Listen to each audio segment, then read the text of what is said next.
Hallelujah. Krishna में मेरे प्यारे भाई और बहनों, आज प्रभु हमसे बात कर रहे हैं यिर्मयाह का ग्रंथ में। यिर्मयाह का ग्रंथ अध्याय 31 पद संख्या 34वां वचन प्रभु हमसे बात कर रहे हैं।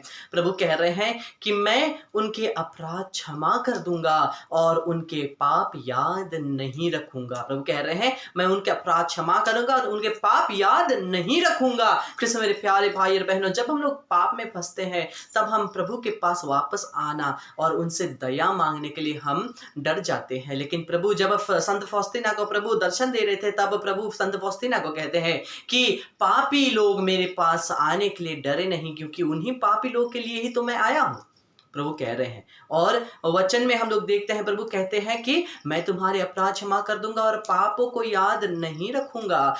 हमारे परमेश्वर, हमारे प्रभु ईश्वर कोई भी इस संसार के एक दुष्ट और शैतानी राजा जैसा नहीं है कि जैसे ही उस राजा के विरुद्ध हम लोगों ने कुछ किया तो राजा क्या कर देगा, हमारा सलकलम करवा देगा। लेकिन हमारा परमेश्वर ऐसा परमेश्वर नहीं। हमारा परमेश्वर दया का परमेश्वर है, हमारा परमेश्वर प्रेम का परमेश्वर है। इसलिए क्या करेंगे, जैसे ही हम लोग पाप में फंसेंगे उनको हमारे आत्मा पर, हम पर दया आती है। जैसे हम लोग पाप में फंसते हैं वैसे ही प्रभु हमें क्षमा करने के लिए तैयार होते हैं। लेकिन जो एक गिल्ट होता है, जो हमारे एक शर्मिंदगी होती है हमारे अंदर, हमें एक पश्चातापे हृदय के साथ प्रभु के पास आना है। वो बहुत अच्छा है। एक पश्चातापी हृदय, दीनहीन हृदय लेकर, जैसे स्तोत्र ग्रंथ 51 कहता है, एक दीनहीन हृदय को तिरस्कार नहीं करेगा प्रभु। वैसे ही दीनहीन हृदय तिरस्कार नहीं करेंगे। वैसे दीनहीन पश्चातापी हृदय लेकर जब हम प्रभु के पास आएंगे, प्रभु हमें क्षमा करने के लिए वो तैयार है।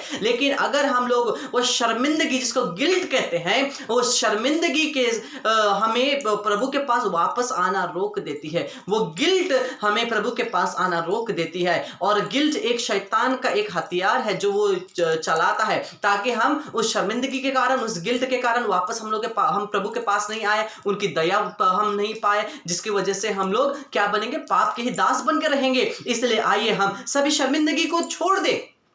अगर हम लोग पाप में फंसे हैं तो जब हम प्रभु के पास वापस आ रहे हैं, उस शर्मिंदगी के वजह से हम लोग प्रभु के पास वापस नहीं आते हैं, वो गलत है। हम लोग उसको हटा करके एक पश्चातापी हृदय लेकर प्रभु के पास आ गए, क्योंकि वचन कहता है प्रभु हमें दया दिखाने के लिए प्रतीक्षा कर रहे हैं। वो प्रतीक्षा कर रहे हैं हमें दया दिखाने के लिए। आइए हम लोग दया की याचना करें, एक दूसरे के लिए दया की याचना करें, केवल अपने लिए नहीं, सब पूरे संसार के दया याचना करें, एक दूसरे के लिए प्रार्थना करें। Praise the Lord, hallelujah.